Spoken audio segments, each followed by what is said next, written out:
Pemirsa, Bank Indonesia diprediksi masih menahan suku bunga acuan di level 5,75% pada rapat Dewan Gubernur BI bulan Juni 2023. Ekonom menilai 5,75% efektif untuk menjaga stabilitas inflasi dan nilai tukar rupiah. Ekonom makroekonomi dan pasar keuangan LPEM FEBUI Teguh Rifki menjelaskan, tingkat inflasi domestik saat ini sudah mencapai kisaran Bank Indonesia yaitu di level 4%.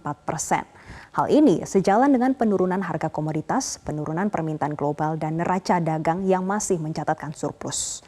Ia mengatakan hal tersebut mencerminkan perbaikan ekonomi domestik yang masih terus berlanjut meski ada resiko perlambatan ekonomi global. Selain masih kuatnya fundamental ekonomi domestik, Rifki juga menambahkan ia belum melihat peluang BI menurunkan suku bunga acuan dalam waktu dekat.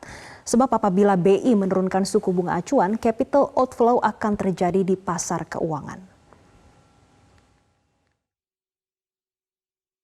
Memang inflasi kita walaupun dalam tren penurunan yang cukup konsisten, tapi masih relatif di batas atas target range BI. Jadi kalau kita lihat di angka terakhir itu kan masih di 4%.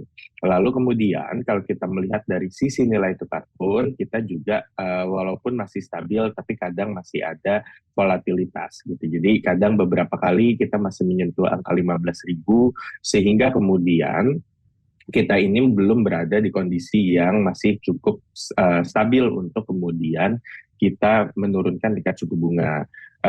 Risikonya adalah kalau kita terlalu cepat menurunkan tingkat suku bunga, maka akan terjadi capital outflow.